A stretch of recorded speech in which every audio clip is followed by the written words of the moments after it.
Hi കുട്ടികളെ, നമ്മൾ കഴിഞ്ഞ ക്ലാസ്സിൽ ഡൈജഷനെ കുറിച്ച് പഠിച്ചു അല്ലേ? ഹ്യൂമൻ ഡൈജഷനെ കുറിച്ച് പഠിച്ചു. ഡൈജഷനിലെ ന്യൂട്രീഷൻ്റെ 5th സ്റ്റേജ് അല്ലെ, 5 സ്റ്റേജുകളെ കുറിച്ച് നമ്മൾ പഠിച്ചു. ഇനി നമുക്ക് പഠിക്കാനുള്ളത് ന്യൂട്രീഷൻ ഇൻ അതർ ഓർഗാനിസംസ് ആണ് പഠിക്കാനുള്ളത്. അത് നമുക്കറിയാം അല്ലേ, നമ്മുടെ മനുഷ്യർ ന്യൂട്രീഷൻ സംഭവിക്കുന്ന ഡൈജഷൻ ഉള്ള പോലെ തന്നെ മറ്റ് പല ജീവികളിലും ഡൈജഷൻ നടക്കുന്നുണ്ട്.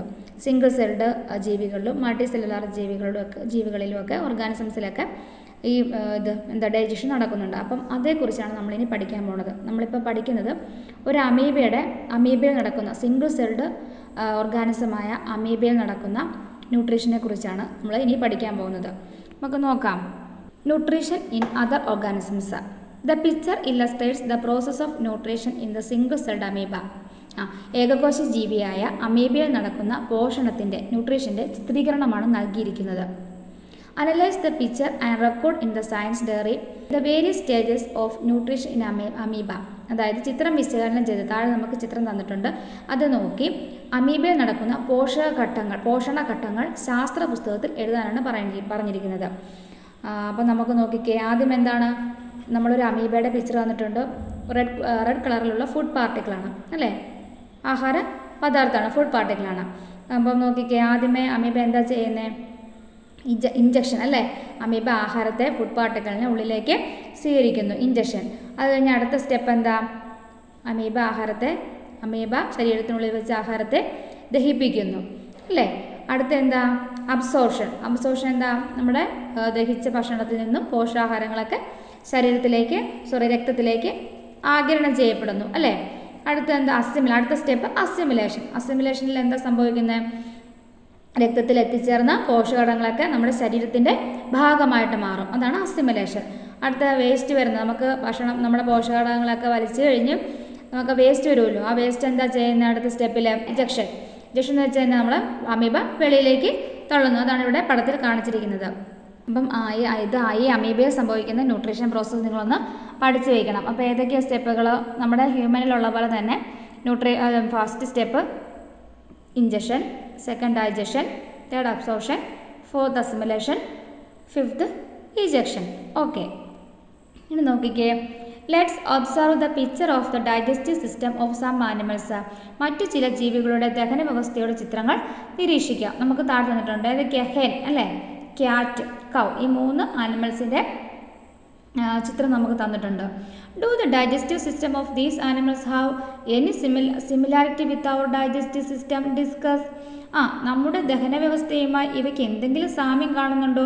ചർച്ച ചെയ്യൂ. നോക്കിക്കേ, ഈ ചില ഓർഗൻസൊക്കെ നമ്മുടെ ഹ്യൂമൻ ബീയിങ്ങിലുമായിട്ട് സാമ്യമുണ്ടല്ലേ. Like oesophagus, small intestine, large intestine ഒക്കെ നമ്മുടെ ഹ്യൂമനിലുള്ള പോലെ തന്നെ ഉള്ളതുപോലെ തന്നെയാണ് ഈ ആനിമൽസിലും കാണപ്പെടുന്നത്. അപ്പം നമുക്ക് അതിൻ്റെ ആൻസർ തന്നെ എഴുതാം. Some organs like oesophagus, small intestines, large intestines are similar അല്ലേ. ഓക്കെ, അടുത്ത നോക്കിയേ. Human can survive without food for some days. എന്താ, മനുഷ്യന് ഭക്ഷണം കൂടാതെ കുറച്ചു കാലം ജീവിക്കാൻ കഴിയും അല്ലേ. But can we sustain life without breathing? എന്നാൽ ശ്വസിക്കാതെ നമുക്ക് ജീവിക്കാൻ പറ്റുമോ? നമുക്ക് ഒരു ദിവസം പോലും, ഒരു മിനിറ്റ് പോലും നമുക്ക് ശ്വസിക്കാതെ ജീവിക്കാൻ പറ്റത്തില്ല. ഭക്ഷണം കഴിക്കാൻ നമുക്ക് പക്ഷേ ഒരു ദിവസം 2 ദിവസമൊക്കെ നമുക്ക് പിടിച്ചു നിൽക്കാൻ പറ്റും അല്ലേ. നോക്കി, ഒബ്സർവ് ദ പിക്ചർ. ചിത്രം നിരീക്ഷിക്കുക. A man and some fishes are swimming in the water. മനുഷ്യനും മത്സ്യങ്ങളും വെള്ളത്തിൽ നീന്തുന്നുണ്ട്. How long can this man remain in water without the support of an oxygen cylinder?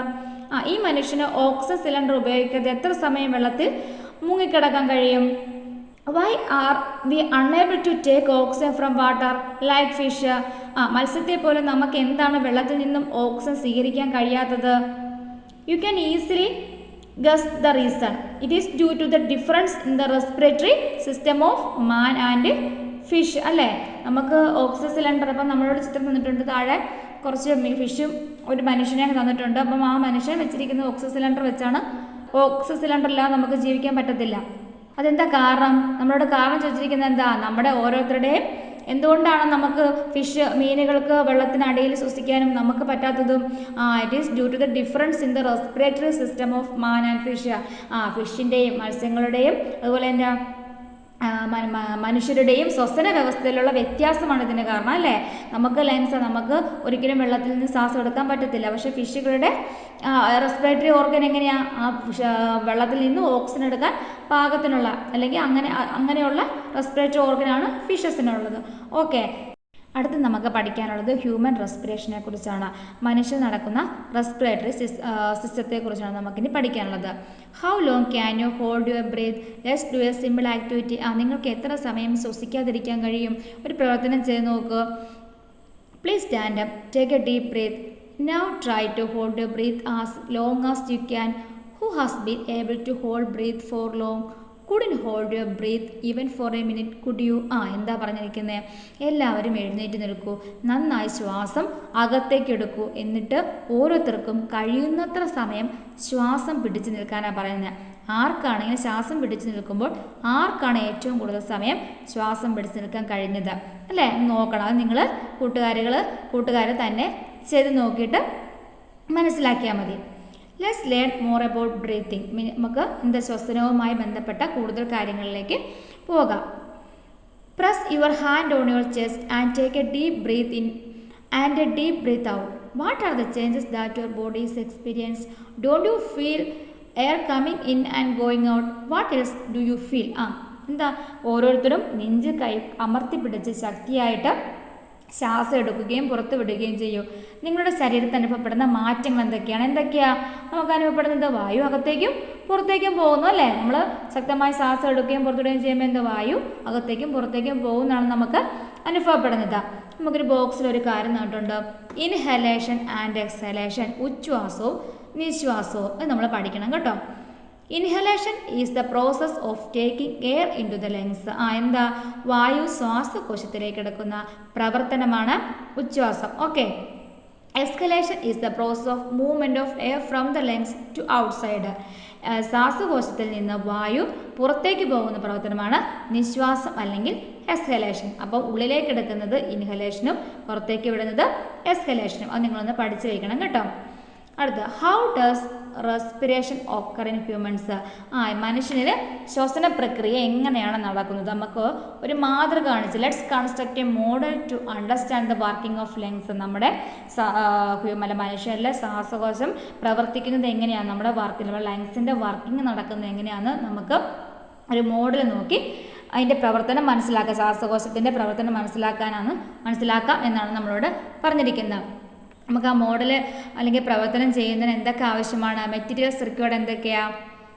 White tube, 1 big balloon, 2 small balloons, a plastic bottle with its bottom part cut off, string, rubber band, paper ball. എന്തൊക്കെ വേണം അപ്പം നമുക്ക് ഈ പ്രവർത്തനം ചെയ്യുന്നതിനുള്ള സാമഗ്രികൾ? ഒരു white tube വേണം, ഒരു വൈറ്റ് ഷേപ്പിലുള്ള ട്യൂബ്, ഒരു വലിയ ബലൂൺ വേണം, 2 ചെറിയ ബലൂണുകൾ വേണം, അടിഭാഗം വെട്ടി മാറ്റിയ പ്ലാസ്റ്റിക് ബോട്ടിൽ വേണം, ചരട് വേണം, റബ്ബർ ബാൻഡ്, പേപ്പർ ബോൾ. ഇത്തരം സാമഗ്രികളാണ് നമുക്ക് മെറ്റീരിയൽസ് ആയിട്ട് വേണ്ടത്. നമുക്ക് ചിത്രത്തിലേക്ക് നോക്കിക്കേ. നമുക്ക് മെത്തേഡ് ഓഫ് കൺസ്ട്രക്ഷൻ നോക്കാം, നിർമ്മാണ രീതി എങ്ങനെയാണെന്ന് നോക്കാം.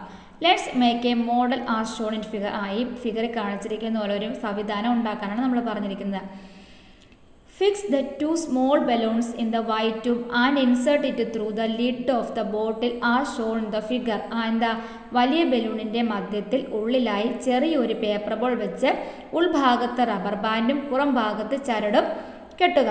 Place a small paper ball tied to a rubber band in the middle of the big balloon and tie it with a long string. Attach the other end of the rubber band to the white tube.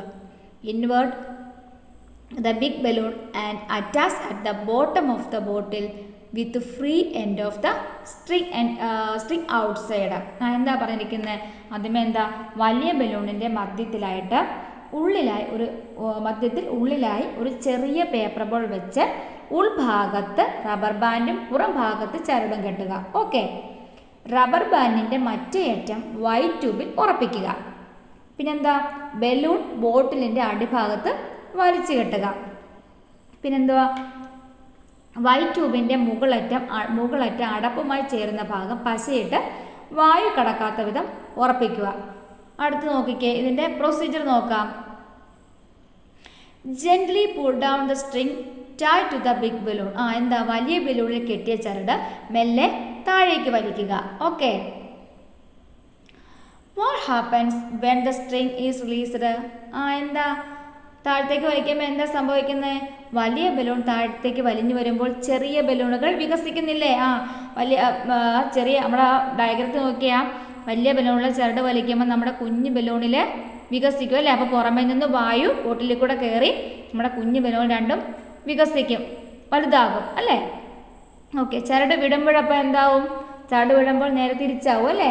ആ വായു കുഞ്ഞു ബലൂണിനുള്ളിലുള്ള വായു പുറത്തേക്ക് പോയിട്ട് shrink ആവും, അത് ചുരുങ്ങിപ്പോവും. Okay. പിന്നെന്താ നമ്മൾ പറഞ്ഞിരിക്കുന്ന ബ്രാക്കറ്റിൽ കുറച്ച് കാര്യം പറഞ്ഞിട്ടുണ്ട്. Why pulling the string it will be better to hold the white tube you so as to keep it steady. എന്താ പറയുക? വൈറ്റ് ട്യൂബിന് ഇളക്കം തട്ടായിരിക്കാൻ ചരട് വലിക്കുമ്പോൾ വൈറ്റ് ട്യൂബിൽ പിടിക്കുന്നത് നന്നായിരിക്കും എന്ന് പറഞ്ഞിട്ടുണ്ട്. ഓക്കെ. നമ്മളുടെ പറഞ്ഞിരിക്കുന്നത് when the string attach to the large balloon is pulling down the two small balloons inside the bottle begin to expand. Y?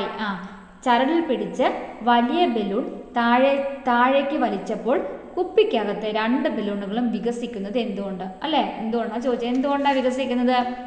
നമ്മൾ പഠിച്ചു അല്ലേ? പുറമേ നമ്മുടെ അറ്റ്മോസ്ഫിയറിൽ നിന്നും എയർ ഉള്ളിലേക്ക് കയറുന്നുണ്ടല്ലോ അത് വികസിക്കുന്നത് ചരട് വലിക്കുമ്പോൾ. അപ്പോൾ എന്തെഴുതും?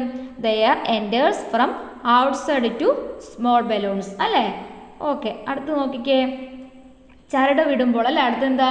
Y do the small balloons shrink when the string attach to the large balloon is released? ചരട് വിടുമ്പോൾ കുപ്പിക്കകത്തെ ബലൂണുകൾ സങ്കോചിക്കുന്നത് എന്തുകൊണ്ട്? വിടുമ്പോൾ എന്ത് ചെയ്യും? നമ്മുടെ കുഞ്ഞു ബലൂണിലുള്ള വായു എങ്ങോട്ട് പോകും? പുറത്തേക്ക് പോകും അല്ലേ? അപ്പോൾ എന്താ കാരണം? Because the air inside small balloons moves out അല്ലേ? പുറത്തേക്ക് പോകുന്നുണ്ടല്ലോ ഷ്രിങ്ക് ആയി പോകുന്നത്. ഓക്കെ. ഈ similarity between the model you have made and the functioning of human lungs.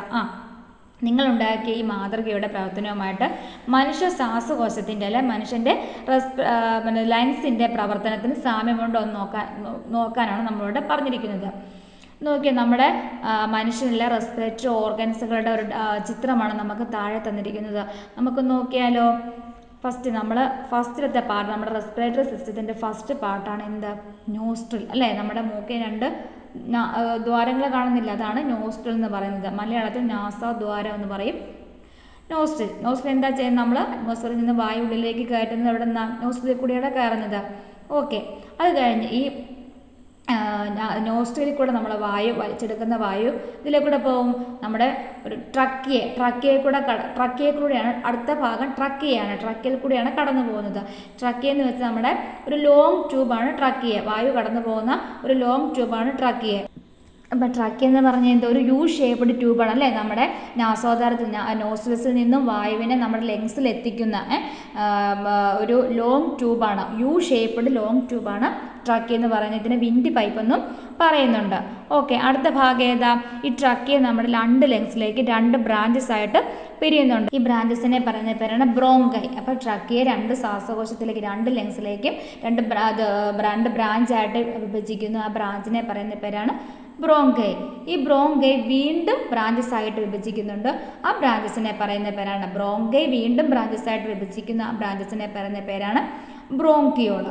പിന്നെ എന്തുവാ? ബ്രോങ്കിയോളുടെ അറ്റത്ത് സാക്ക് പോലുള്ള അല്ലെ വായു അറകൾ, ചെറിയ വായു അറകൾ സാക്ക് പോലെ കാണപ്പെടുന്ന സ്ട്രക്ചറിനെ പറയുന്ന പേരാണ് ആൽവിയോള. ഈ ആൽവിയോളയിൽ വെച്ചാണ് എന്ത് സംഭവിക്കുന്നത്? നമുക്ക് ഗേഷ്യസ് എക്സ്ചേഞ്ച്, അതായത് വാതക വിനിമയം സംഭവിക്കുന്നത്. നമുക്ക് ആവശ്യമായ ഓക്സിജനെ ശരീരത്തിലേക്ക് കൊടുക്കുന്നതും നമുക്ക് ആവശ്യമില്ലാത്ത കാർബൺ ഡൈ ഓക്സൈഡിനെ രക്തത്തിൽ നിന്ന് സ്വീകരിച്ച് പുറത്തേക്ക് നമ്മുടെ ലങ്സിലേക്ക് കൊടുത്ത് പുറത്തേക്ക് പുറന്തള്ളുന്നതും ഈ ആൽവിയോളയുടെ ഫങ്ഷനാണ്. പിന്നെ നമ്മൾക്ക് പറഞ്ഞിരിക്കുന്നത് ഡയഫ്രം. ഡയഫ്രം എന്ന് വെച്ചാൽ എന്തുവാ? നമ്മുടെ തൊറാസിക് ക്യാവിറ്റി, നമ്മുടെ ലങ്സ് സ്ഥിതി ചെയ്യുന്ന ആ സ്പേസിനെ പറയുന്ന പേരാണ് തൊറാസിക് ക്യാവിറ്റി. ആ ലങ്സിനെയും അതുപോലെ നമ്മുടെ അബ്ഡോമിനൽ ക്യാവിറ്റി, നമ്മുടെ ഉദരാശയത്തെയും തമ്മിൽ വേർതിരിക്കുന്ന ഒരു ഭിത്തിയാണ് എന്ത്? ഡയഫ്രം എന്ന് പറയുന്നത്. നമ്മുടെ ആ സ്ട്രക്ചർ കണ്ടില്ല? ആ സ്ട്രക്ചർ വലിയ ബലൂണിൻ്റെ ഫങ്ഷനാണ് എന്ത് ചെയ്യുന്നത്? നമ്മുടെ ഹ്യൂമൻ ബോഡിയിൽ ഡയഫ്രം ചെയ്യുന്നത്. ഓക്കെ അല്ലേ മക്കളെ? അടുത്ത് നമുക്ക് പഠിക്കാനുള്ളത് human lungs are placed in a space inside the chest called the thoracic cavity.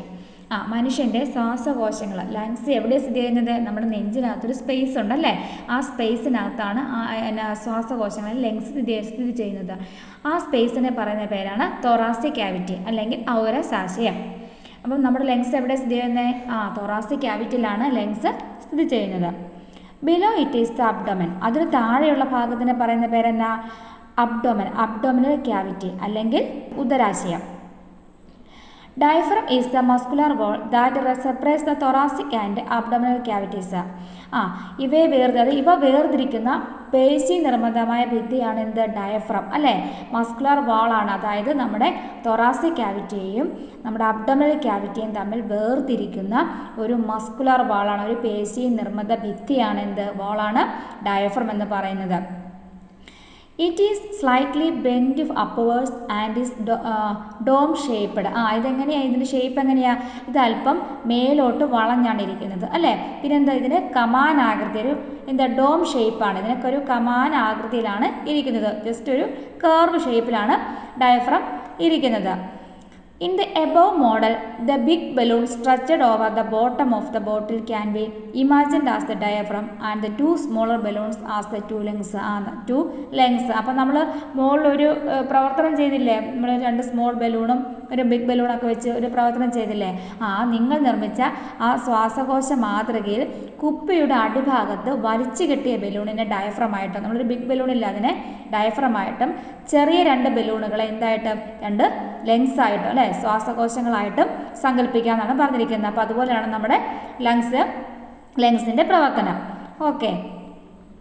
The contractile activities of human lungs and of the model you made are almost similar. മനുഷ്യ ശ്വാസകോശങ്ങളുടെ സങ്കോച വികാസങ്ങൾ, contractile activities എന്ന് വെച്ചാൽ അതിൻ്റെ സങ്കോചവും വികാസവും അല്ലേ? കൺട്രാക്ഷനും ഉണ്ട്, അതിൻ്റെ റിലാക്സേഷനും ഉണ്ട്. അപ്പോൾ ആ സങ്കോച വികാസങ്ങളാണ് നിങ്ങളുണ്ടാക്കിയ മാതൃകയുടെ പ്രവർത്തനം ഏകദേശം ഒരുപോലെയാണ്. അപ്പം നമ്മുടെ ആ ശ്വാസകോശങ്ങളുടെ കൺട്രാക്റ്റൈൽ ആക്ടിവിറ്റീസും നമ്മൾ മുകളിൽ കാണിച്ച പ്രവർത്തനം ചെയ്ത് അതിൻ്റെ പ്രവർത്തനവും ഏകദേശം ഒരുപോലെയാണ്. Okay. The diaphragm and the muscles attached to the ribs play a role in the contraction and expansion of human lungs. എന്താ പറഞ്ഞിരിക്കുന്നത്? ശ്വാസകോശങ്ങളുടെ ലങ്സിൻ്റെ സങ്കോച വികാസങ്ങളെ നിയന്ത്രിക്കുന്നത് ഡയഫ്രത്തിനും വാരിയെല്ലുകളോട് ചേർന്ന പേശികൾക്കും പങ്കുണ്ട്. നമ്മുടെ റിബ്സിനിടയ്ക്കുള്ള പേശികൾക്കും ഉണ്ട്. അതുപോലെ എന്തിനും പങ്കുണ്ട്? ഡയഫ്രത്തിനും ഇതിൻ്റെ കൺട്രാക്ഷനെയും അതുപോലെ തന്നെ എക്സ്പാൻഷനെയും നിയന്ത്രിക്കുന്നതിൽ അല്ലേ, ഇതിൻ്റെ നിയന്ത്രിക്കുന്നതിൽ പങ്കുണ്ടെന്നാണ് പറഞ്ഞിരിക്കുന്നത്. Observe the picture and find answers to the questions given below. Write them in the science diary. ചിത്രം നിരീക്ഷിച്ച് താഴെ തന്നിരിക്കുന്ന ചോദ്യങ്ങൾക്ക് ഉത്തരം കണ്ടെത്തി സയൻസ് ഡയറിയിൽ എഴുതാനാണ് പറഞ്ഞിരിക്കുന്നത്. നമുക്ക് 2 പടം നിന്നിട്ട് 2 ക്വസ്റ്റ്യൻ നിന്നിട്ടുണ്ട്, നോക്കാം. What happens to the diaphragm during inhalation and exhalation? ഉച്ഛ്വാസവും നിശ്വാസവും നടക്കുമ്പോൾ ഡയഫ്രത്തിന് എന്ത് മാറ്റമാണ് ഉണ്ടാകുന്നത്? അടുത്ത ക്വസ്റ്റ്യൻ എന്താ? When does the thoracic cavity increase in volume during inhalation or exhalation? ഉച്ഛ്വാസ സമയത്താണോ നിശ്വാസ സമയത്താണോ ഔരസാശയത്തിൻ്റെ അല്ലെങ്കിൽ thoracic cavityയുടെ വ്യാപ്തി കൂടുന്നത്? നമുക്കിതിൻ്റെ ഉത്തരം താഴെ തന്നിട്ടുണ്ട്, നോക്കാം. During inhalation the diaphragm contracts and flattens. എന്താ? ഇൻഹലേഷൻ്റെ സമയത്ത് ഡയഫ്രം എന്താവും? ചുരുങ്ങും അല്ലേ, കൺട്രാക്റ്റ് ആവും. പിന്നെ എന്താ ചെയ്യുന്നത്? വളവ് അല്പം നിവരുകയും ചെയ്യുന്നു. അവർ ഡോം ഷേപ്പ് എന്നല്ലേ പറഞ്ഞേ? അപ്പോൾ അത് അല്പം നിവരുകയും ചെയ്യുന്നു. എപ്പോഴാണ്? ഇൻഹലേഷൻ്റെ സമയത്ത്, നമ്മൾ ഉള്ളിലേക്ക് വായു എടുക്കുന്ന സമയത്ത് അല്ലേ, ഡയഫ്രം എന്താ? ചുരുങ്ങുകയും ചെയ്യും, അതിൻ്റെ വളവ് അല്പം നിവരുകയും ചെയ്യുന്നു. This increases the volume of the thoracic cavity. അതിനാൽ എന്താ? ഈ thoracic cavityയുടെ വ്യാപ്തി വർദ്ധിക്കുന്നു, വോളിയം വർദ്ധിക്കുന്നു അല്ലേ? Okay. The atmospheric air enters the lungs and the lungs expand. തൽഫലമായിട്ട് എന്താണ് സംഭവിക്കുന്നത്? അന്തരീക്ഷവായു ശ്വാസകോശത്തിൽ നമ്മുടെ ലങ്സിലേക്ക് പ്രവേശിക്കുന്നു. അതിൻ്റെ ഫലമായിട്ട് ശ്വാസകോശം ലങ്സ് വികസിക്കുകയും ചെയ്യുന്നു അല്ലേ?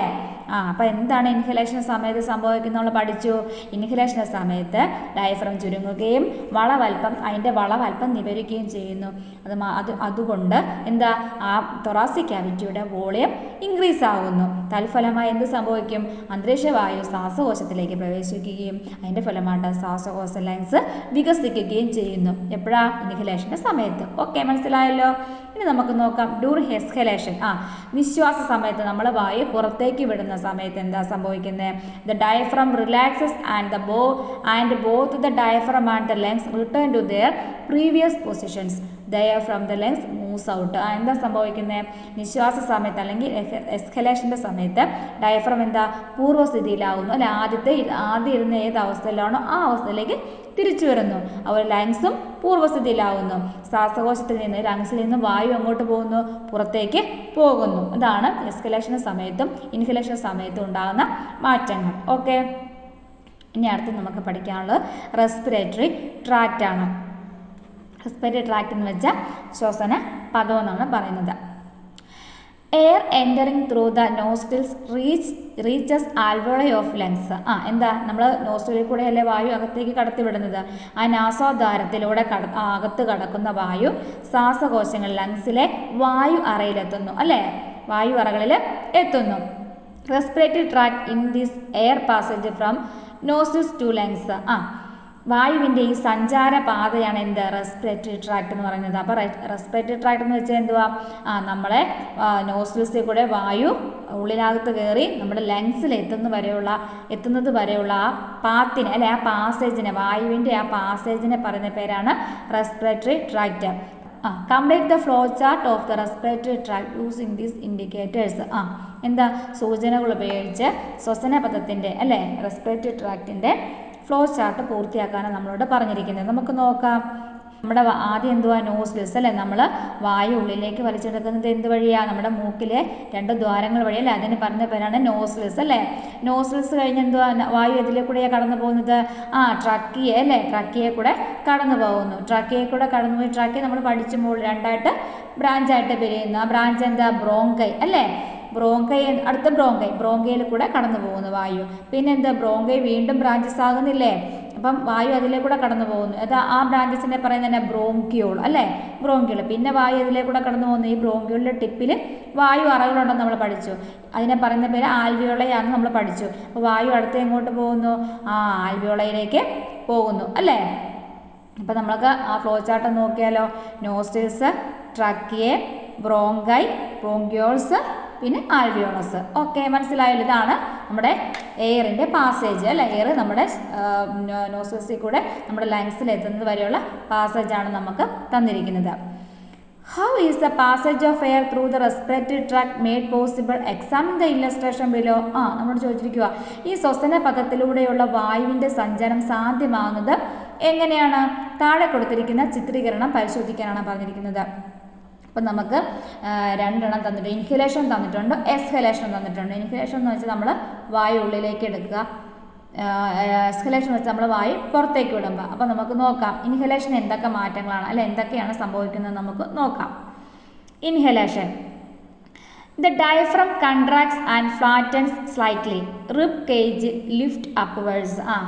അതായത് ഇൻഹലേഷൻ വായു ഉള്ളിലേക്ക് വലിച്ചെടുക്കുമ്പോൾ എന്തൊക്കെയാണ് സംഭവിക്കുന്നത്? ഡയഫ്രം ചുരുങ്ങി വളവൽപ്പം നിവരുന്നു അല്ലേ. പിന്നെന്താ? റിബ്സിൻ്റെ വാരിയെല്ല് കുറച്ച് മുകളിലേക്ക് ഉയരുന്നു. അപ്പം വായു ഉള്ളിലേക്ക് വലിച്ചെടുക്കുമ്പോൾ നമ്മുടെ ഡയഫ്രം ചുരുങ്ങി വളവൽപ്പം നിവരുകയും നമ്മുടെ വാരിയെല്ല് അല്പം ഉയരുകയും ചെയ്യുന്നു. പിന്നെന്താ സംഭവിക്കുന്നത് ഇൻഹലേഷൻ സമയത്ത്? The volume of the thoracic cavity increases, the lungs expand അല്ലേ. തൊറാസിക് ക്യാവിറ്റിയുടെ വോളിയം വ്യാപ്തി വർദ്ധിക്കുന്നു. പിന്നെ ആര് വികസിക്കുന്നു? ലങ്സ് എക്സ്പാൻഡ് ചെയ്യുന്നു. പിന്നെ എന്ത് സംഭവിക്കും?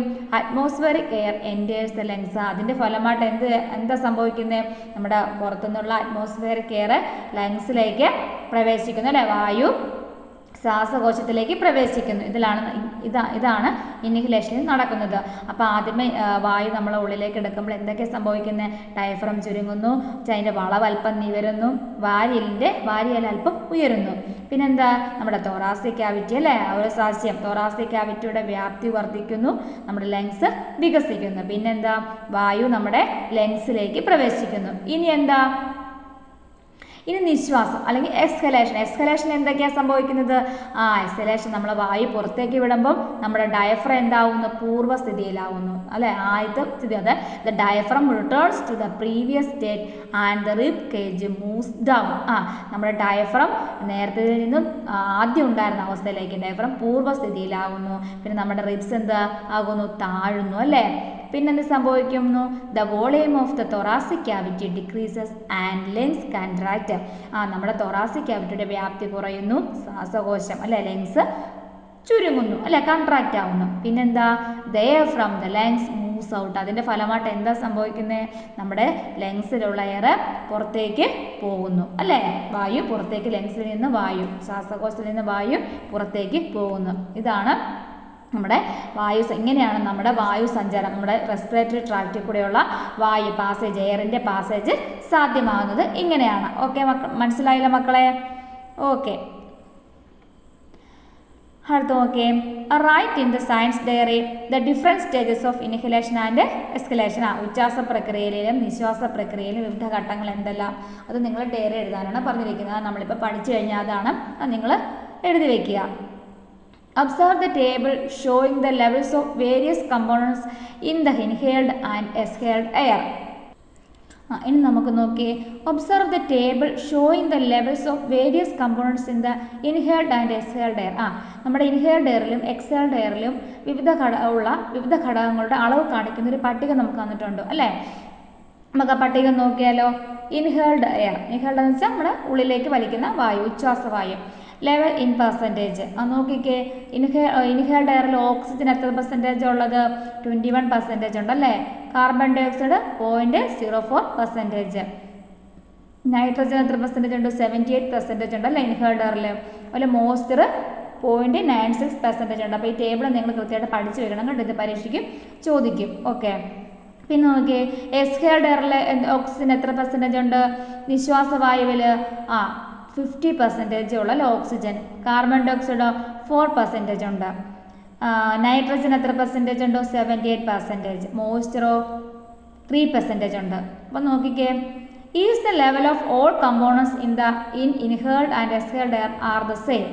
നിശ്വാസവായുവിലെയും ഉച്ഛ്വാസവായുവിലെയും എല്ലാ ഘടകങ്ങളുടെയും അളവ് ഇൻഹേൾഡ് എയറിലെയും എക്സ്ഹേൾഡ് എയറിലെയും എല്ലാ ഘടകങ്ങളുടെ അളവ് ഒരുപോലെയാണോ? അല്ല അല്ലേ. Which all component show difference in percentage. ഏതൊക്കെ ഘടകങ്ങളുടെ അളവിലാണ് വ്യത്യാസം വരുന്നത്? നോക്കിക്കേ. ഇൻഹേൽഡ് എയറിൽ നോക്കിക്കേ. ഇൻഹേൽഡ് നമ്മൾ ഓക്സിജൻ എത്ര പെർസെൻറ്റേജ് ഉണ്ട്? ഇൻഹേൽഡ് എയറിൽ 21% ഉണ്ട്. പക്ഷേ എക്സ്ഹേൽഡ് എയറിൽ ഓക്സിജൻ്റെ പെർസെൻറ്റേജ് എത്രയാണ്? 50% ഉള്ളൂ അല്ലേ. കാർബൺ ഡൈ ഓക്സൈഡ് ഇൻഹേൽഡ് എയറിൽ 0.04% ഉള്ളൂ. എന്നാൽ എക്സ്ഹേൽഡ് എയറിൽ കൂടുതലല്ലേ, 4% ഉണ്ട്. നൈട്രജൻ 2 എക്സ്ഹേൽഡ് എയറിലും ഇൻഹേൽഡ് എയറിലും തുല്യമായിട്ടാണ് കാണുന്നത്. പിന്നെ മോയ്സ്ചർ എത്രയുണ്ട്? ഇൻഹേൽഡ് എയറിൽ 0.96%, എക്സ്ഹേൽഡ് എയറിൽ 3%മാണ് കാണുന്നത് അല്ലേ. അടുത്ത ക്വസ്റ്റ്യൻ നോക്കിക്കേ. Which of the components are in higher level and lower level in exhaled air than in inhaled air? Which of the components are in higher level and lower level in exhaled air than in inhaled air? എന്താ ചോദിച്ചിരിക്കുന്നത്? ഉച്ഛ്വാസവായുവിനെ അപേക്ഷിച്ച്, അതായത് inhaled എയറിനെ അപേക്ഷിച്ച് എക്സ്ഹേൽഡ് എയറിൽ വായുവിൽ കൂടിയ എക്സ്ഹേൽഡ് എയറിൽ കൂടിയ അളവിലുള്ള ഘടകങ്ങൾ ഏതെല്ലാമാണ്? അളവിൽ കുറവ് വന്ന ഘടകം ഏതെല്ലാമാണ്? അപ്പോൾ നോക്കിക്കേ. ഇൻഹേൽഡ് എയറിൽ ഓക്സിജൻ എത്ര പെർസെൻറ്റേജ് ഉണ്ട്? 21% ഉണ്ട്. പക്ഷേ എക്സ്ഹേൽഡ് എയറിൽ ഓക്സിജൻ കുറവല്ലേ അല്ലേ. ആകെ എത്ര പെർസെൻറ്റേജ് ഉണ്ട്? 50% ഉള്ളൂ. ഓക്കെ, അപ്പോൾ higher level lower level oxygen lower ലെവലാണ്. പിന്നെ എന്തുവാ? Carbon dioxide. ഇൻഹേൽഡ് എയറിൽ കാർബൺ ഡൈ ഓക്സൈഡ് എത്ര പെർസെൻറ്റേജ് ഉണ്ട്? 0.04% ഉണ്ട്. പക്ഷേ എക്സ്ഹേൽഡ് എയറിൽ 4% ഉണ്ട് അല്ലേ. പിന്നെ എന്തുവാ? മോയ്സ്ചർ ഇൻഹേൽഡ് എയറിൽ 0.96%, എക്സ്ഹേൽഡ് എയറിൽ 3% ഉണ്ട്. അപ്പോൾ ഹയർ ലെവലിലുള്ള ഏതൊക്കെയാണ്? കാർബൺ ഡൈ ഓക്സൈഡ്, മോയ്സ്ചർ അല്ലേ, അത് രണ്ടും ഹയർ ലെവലാണ്. ലോവർ ലെവലിലുള്ള ഏതാ? ഓക്സിജൻ മാത്രമേ ലോവർ ലെവലിലുള്ളൂ അല്ലേ. അടുത്ത് നോക്കിയാൽ analyse your findings and find out which gas is utilised by us in respiration. നിങ്ങളുടെ കണ്ടെത്തലുകൾ വിശകലനം ചെയ്യുക. പിന്നെന്തുവാ, ശ്വസനത്തിൽ നാം ഉപയോഗപ്പെടുത്തുന്ന വാതകം ഏതാണ്? നമ്മൾ ഉപയോഗപ്പെടുത്തുന്ന വാതകം നമുക്ക് എല്ലാവർക്കും അറിയാം അല്ലേ? ഓക്സിജൻ. ഓക്സിജനാണ് നമ്മൾ ശ്വസനത്തിനായിട്ട് ഉപയോഗിക്കുന്നത്. ഓക്കെ, അടുത്ത് നമുക്ക് പഠിക്കാനുള്ളത് incidence of food getting stuck in the trachea. ശ്വാസനാളത്തിൽ ഭക്ഷണം കുടുങ്ങുന്ന സന്ദർഭങ്ങളെക്കുറിച്ചാണ് പഠിക്കുന്നത്. നമ്മൾ പത്രത്തിലൊക്കെ വാർത്ത കേട്ടിട്ടുണ്ടല്ലേ, ഇങ്ങനെ കുഞ്ഞുങ്ങൾ പാല് നമ്മുടെ ശ്വാസനാളത്തിൽ കുടുങ്ങി മരിച്ചെന്നൊക്കെ വാർത്ത കേട്ടിട്ടില്ലേ? അതിനെക്കുറിച്ച് നമ്മൾ നോക്കാൻ പോകുന്നത്. Have you come across news items in the newspaper about breast milk getting stuck in the trachea causing harm to small children? What first aid should be given such case of choking on food or breast milk? മുലപ്പാൽ ശ്വാസനാളത്തിൽ കുടുങ്ങി കൊച്ചുകുട്ടികൾക്ക് അപകടം സംഭവിക്കുന്ന വാർത്തകളൊക്കെ നമ്മൾ പത്രത്തിൽ കാണാറുണ്ടല്ലേ. അപ്പം ഇങ്ങനെ ശ്വാസനാളത്തിൽ ഭക്ഷണം കുടുങ്ങുന്ന ഇത്തരം സന്ദർഭങ്ങളിൽ എന്ത് ഫസ്റ്റ് എയ്ഡാണ്, എന്ത് പ്രഥമ ശുശ്രൂഷയാണ് നമ്മൾ നൽകേണ്ടതെന്നാണ് പറയുന്നത്. നോക്കിയേ, താഴെ നോക്കിക്കേ.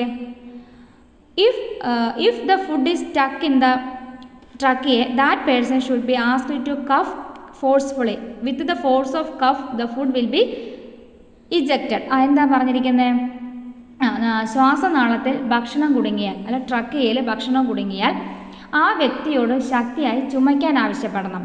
പിന്നെന്താ, എന്തുകൊണ്ടാണ് ചുമയ്ക്കാൻ ആവശ്യപ്പെടണേ? ചുമയുടെ ശക്തിയിൽ ആ ആഹാര വസ്തു പുറന്തള്ളപ്പെടും അല്ലേ, പുറത്തേക്ക് പോകും. അപ്പം നമ്മൾ ആദ്യം എന്നാ ചെയ്യേണ്ടത്? അപ്പം ഇങ്ങനെ ഭക്ഷണം കുടുങ്ങിയിട്ടുണ്ടെങ്കിൽ ആ വ്യക്തിയോട് ശക്തിയായിട്ട് ചുമയ്ക്കാൻ ആവശ്യപ്പെടണം. പിന്നെ ചുമച്ചു കഴിയുമ്പോഴത്തേനും ആഹാരവസ്തു പുറത്തേക്ക് പോകും. പിന്നെന്താ പറയണ്ടേ? As shown in the picture, keep the person who has difficulty in breathing in a slightly bent position with both hands. Press firmly on the affected person's stomach from behind. If necessary, repeat this process for a few more times. എന്താണ്? ശ്വാസതടസ്സം നേരിട്ട വ്യക്തിയെ ചിത്രത്തിൽ കാണുന്നത് പോലെ അല്പം കുനിച്ചു നിർത്തി പിറകിലായി നിന്ന് 2 കൈകൾ കൊണ്ടും അപകടത്തിൽപ്പെട്ടയാളുടെ വയറിൽ ശക്തിയായിട്ട് അമർത്തുക. നമുക്ക് ചിത്രത്തിൽ തന്നിട്ടുണ്ട് കേട്ടോ. അതുപോലെ ശക്തിയായിട്ട് വയറിൽ അമർത്തുക. ആവശ്യമെങ്കിൽ ഇത് ആവർത്തിക്കുക. ഏതാനും തവണ, ആദ്യം കൊണ്ട് ശരിയായില്ലെങ്കിൽ പിന്നെ ഇത് ആവർത്തിക്കുക. അപ്പോൾ ആവശ്യമെങ്കിൽ ഏതാനും തവണ ഇത് ആവർത്തിക്കാമെന്നാണ് പറഞ്ഞിരിക്കുന്നത്. അപ്പോൾ എന്താണ്? ശ്വാസതടസ്സം നേരിട്ട വ്യക്തിയെ ചിത്രത്തിൽ കാണുന്ന പോലെ കുനിച്ചു നിർത്തിയിട്ട് പിറകിലായി നിന്ന് 2 കൈകൾ കൊണ്ടും അപകടത്തിൽപ്പെട്ടയാളുടെ വയറിൽ ശക്തിയായിട്ട് അമർത്തണം. അപ്പോൾ നമുക്ക് ഇതിൽ നിന്നും ഈ ശ്വാസതടസ്സം മാറിക്കിട്ടും. അടുത്ത് നോക്കിക്കേ. If the affected person is A baby, place the baby face down on your forearm as shown in the picture. Your arm should be resting on your thigh. With the palm of your other hand, give the child forceful blows between the shoulder blades. Provide medical attention if necessary. ഇത്രയേ ഉള്ളൂ. ചെറിയ കുട്ടികളാണെങ്കിൽ ഭക്ഷണം കുടുങ്ങുന്നത്, കുഞ്ഞു കുട്ടികളാണെങ്കിൽ ചിത്രത്തിൽ കാണുന്ന പോലെ കമഴ്ത്തി പിടിച്ച് തോളെല്ലുകൾക്കിടയിലായി ശക്തിയായിട്ട് തട്ടണം. ആവശ്യമെങ്കിൽ, തട്ടിയിട്ടും ശരിയായില്ല എങ്കിൽ നമുക്ക് വൈദ്യസഹായം അല്ലേ ഹോസ്പിറ്റലിലേക്ക് കൊണ്ടുപോകാവുന്നതാണ്. അപ്പോൾ ഇത് രണ്ടും നിങ്ങളൊന്ന് പഠിച്ചു വയ്ക്കണം. അടുത്ത് നമുക്ക് പഠിക്കാനുള്ളത് സ്മോക്കിംഗ് ആൻഡ് ഹെൽത്ത് ഇഷ്യൂസ്. നമുക്ക് എല്ലാവർക്കും അറിയാം, പുക വലിക്കുന്നത് നല്ലതാണോ? ആണോ മക്കളെ? അല്ല അല്ലേ. സ്മോക്കിംഗ് കൊണ്ട് നമുക്ക് ഒത്തിരി അസുഖങ്ങളുണ്ടാവും അല്ലേ. ക്യാൻസർ പോലുള്ള അസുഖങ്ങൾ, വേറെ ഹെൽത്ത് ഇഷ്യൂസ്, കുറേ വേറെ ആരോഗ്യ പ്രശ്നങ്ങൾ, കഫ് അല്ല, ചുമയൊക്കെ ഉണ്ടാകും. നമ്മൾ പുക വലിക്കുന്നതോടൊപ്പം തന്നെ ഏറ്റവും വളരെ ഹാനികരമാണ് പുക വലിക്കുന്ന ആളിൽ നിന്നും നമ്മൾ ആ പുക ശ്വസിക്കുന്നത് അല്ലേ. ശ്വസിക്കുന്നതും വളരെ നമുക്ക് ഹെൽത്ത് ഇഷ്യൂസ് ഉണ്ടാക്കുന്നതാണ്. നോക്കാം. Smoking impairs the functioning of lungs. എന്താണ്? പുകവലി ശ്വാസകോശത്തിൻ്റെ പ്രവർത്തനങ്ങളെ തകരാറിലാക്കും അല്ലേ. ലങ്സിൻ്റെ അത് ആക്ടിവിറ്റിയൊക്കെ തകരാറിലാക്കും, ഫങ്ഷനെയൊക്കെ തകരാറിലാക്കും. Carbon, tar and other toxic substances present in the cigarette smoke can remain in the lungs. This can cause persistent cough. എന്താണ്? പുകയിൽ അടങ്ങിയ കരിയും ടാറും മറ്റ് വിഷപദാർത്ഥങ്ങളും ശ്വാസകോശത്തിൽ തങ്ങി നിൽക്കും അല്ലേ. തങ്ങി നിന്നിട്ട് എന്താ സംഭവിക്കുന്നത്? നിലയ്ക്കാത്ത ചുമയ്ക്ക് കാരണമാകും അല്ലേ. തങ്ങി നിന്നിട്ട് വളരെയധികം മാറാത്ത ചുമയുണ്ടാകും, ശക്തിയായ ചുമയുണ്ടാകും. Tobacco contains chemicals that can cause cancer അല്ലേ. പുകയിലയിൽ എന്ത് അടങ്ങിയിരിക്കുന്ന നിക്കോട്ടിൻ എന്ന രാസവസ്തു ഉണ്ടെന്ന് നമുക്കറിയാം അല്ലേ. ആ വസ്തു എന്തുണ്ടാക്കും? നമുക്ക് ക്യാൻസറിന് കാരണമാകും. അടുത്ത് നോക്കിക്കേ. ഡൈവേഴ്സിറ്റി ഇൻ ബ്രീത്തിങ് എന്ന് വെച്ചാൽ എന്താ? ശ്വസനത്തിലെ വൈവിധ്യം. അപ്പം നമ്മളുടെ മനുഷ്യനിലെ ശ്വസനം നമ്മൾ പഠിച്ചു അല്ലേ? ഇനി നമുക്ക് നോക്കാം. ഒരു പാരമീസിയത്തിൻ്റെ പിക്ചർ നമുക്ക് തന്നിട്ടുണ്ട്. ഒരു സിംഗിൾ ഓർഗാനിസമാണ്, സിംഗിൾ സെൽഡ് ഓർഗാനിസമാണ് എന്ത്? പാരമീസിയം. നോക്കാം നമുക്ക്. Paramecium is an aquatic unicellular organism that cannot be seen with the naked I. നമ്മുടെ നഗ്ന നേത്രം കൊണ്ട് കാണാൻ കഴിയാത്ത ഒരു അക്വാട്ടിക് യൂണിസെല്ലുലാർ ഓർഗാനിസമാണ്. ഒരു ഏകകോശ ജീവിയാണ്, ഒരു ജലജീവിയാണ് ആര്? പാരമീസിയം അല്ലേ? ഇതിന് നമുക്ക് നമ്മുടെ നഗ്ന നേത്രം കൊണ്ട് കാണാൻ പറ്റത്തില്ല. എന്ത് വേണം? മൈക്രോസ്കോപ്പ് കൊണ്ട് മാത്രമേ ഇതിനെ കാണാൻ പറ്റുള്ളൂ കേട്ടോ. നമ്മുടെ കണ്ണുകൾ കൊണ്ട് കാണാൻ പറ്റത്തില്ല. Analyse the picture and find out how gas exchange takes place in A protozoan like paramecium. അപ്പോൾ പാരമീസിയത്തിൽ എങ്ങനെയാണ് ഈ ഗ്യാസ് എക്സ്ചേഞ്ച് നടക്കുന്നത് എന്നാണ് നോക്കുന്നത്. അപ്പോൾ പാരമീസിയത്തിൻ്റെ ഭാഗം നോക്കി ഒരു സെൽ മെംബ്രെയിൻ ഉണ്ടല്ലേ? പാരമീസിയത്തെ കവർ ചെയ്ത് ഒരു സെൽ മെംബ്രെയിൻ ഉണ്ട്.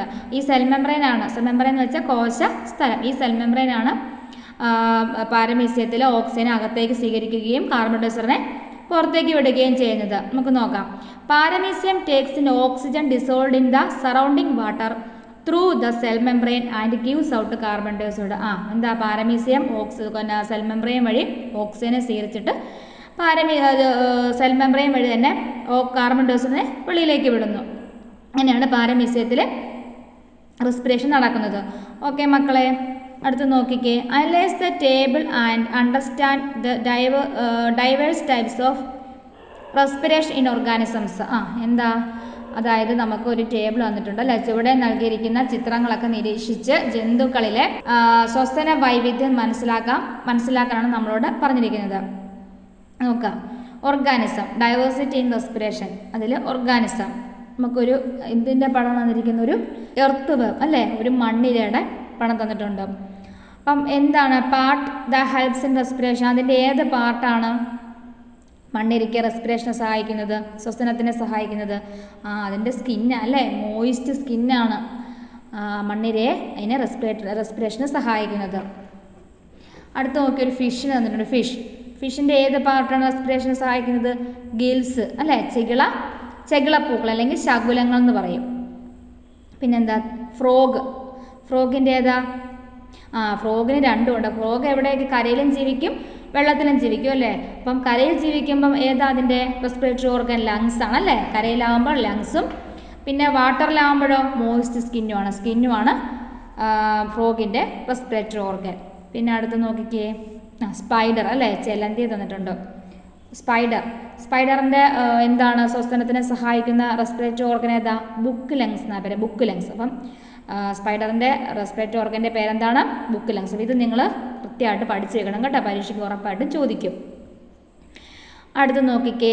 റെസ്പിറേഷൻ. എന്താ റെസ്പിറേഷൻ? ശ്വസനം അല്ലേ? അപ്പം എന്താണ് ശ്വസനം? The process through which organisms receive oxygen from their environment and eliminate carbon dioxide is called respiration. നമുക്കറിയാം അല്ലേ? ജീവികൾ അവയുടെ പരിസരത്ത് നിന്നും ഓക്സിജൻ സ്വീകരിക്കുകയും എന്തിനെ പുറത്തേക്ക് വിടും? കാർബൺ ഡൈ ഓക്സൈഡിനെ പുറത്തേക്ക് വിടുകയും ചെയ്യുന്ന പ്രക്രിയയ്ക്കാണ് നമ്മൾ എന്ത് പറയുന്നത്? റെസ്പിറേഷൻ എന്ന് പറയുന്നത് അല്ലേ? ഓക്സിജനെ നമ്മുടെ എൻവയോൺമെൻറ്റിൽ നിന്ന്, പരിസരത്തിൽ നിന്നും സ്വീകരിച്ച് കാർബൺ ഡൈ ഓക്സൈഡിനെ വെളിയിലേക്ക് വിടുന്ന പ്രോസസ്സിനെ പറയുന്ന പേരാണ് എന്ത്? റെസ്പിറേഷൻ അല്ലേ? Okay. You have learn that plants also റെസ്പിറേറ്റ് like other organisms. നമുക്കറിയാം ചുവടെ നൽകിയിരിക്കുന്ന സസ്യങ്ങളും മറ്റു ജീവികളെ പോലെ ശ്വസിക്കുന്നു. നമുക്കറിയാമല്ലോ സസ്യങ്ങൾക്കും ശ്വസിക്കുന്നുണ്ടെന്ന് നമ്മൾ പഠിച്ചു അല്ലേ? നമുക്കറിയാം. അപ്പോൾ ചെറിയ ക്ലാസ്സുകളിലൊക്കെ പഠിച്ചിട്ടുണ്ട്. സസ്യങ്ങളും ശ്വസിക്കുന്നുണ്ടെന്ന് പഠിച്ചിട്ടുണ്ട്. Read the note given below and find the answer to the questions. ചുവടെ നൽകിയിരിക്കുന്ന കുറിപ്പ് വായിച്ച് തന്നിരിക്കുന്ന ചോദ്യങ്ങൾക്ക് ഉത്തരം കണ്ടെത്തും എന്നാണ് പറഞ്ഞിരിക്കുന്നത്. ഒരു ബോക്സ് തന്നിട്ടുണ്ട്. റെസ്പിറേഷൻ ഇൻ പ്ലാന്റ്സ് അല്ലേ? സസ്യങ്ങളുടെ ശ്വസനം എന്താണെന്ന് നമുക്ക് നോക്കാം.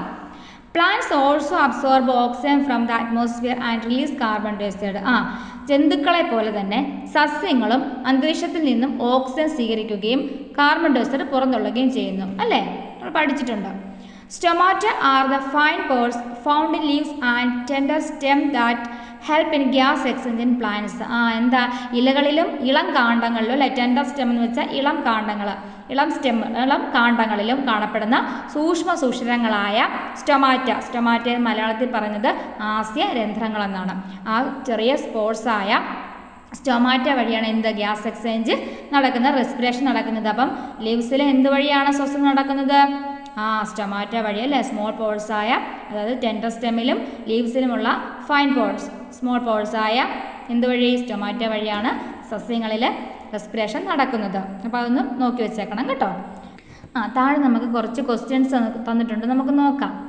Which gas do plants take in during respiration? Respiration സസ്യങ്ങൾ ശ്വസിക്കുമ്പോൾ സ്വീകരിക്കുന്ന വാതകം ഏതാ? ഓക്സിജൻ അല്ലേ. Name the gas released by plants during respiration. Release ചെയ്യുന്ന വാതകം ഏതാ? കാർബൺ ഡയോക്സൈഡ് അല്ലേ. Okay. Where does the gas exchange takes place in plants? സസ്യങ്ങളിൽ വാതക വിനിമയം നടക്കുന്നത് എവിടെ വെച്ചാണ്?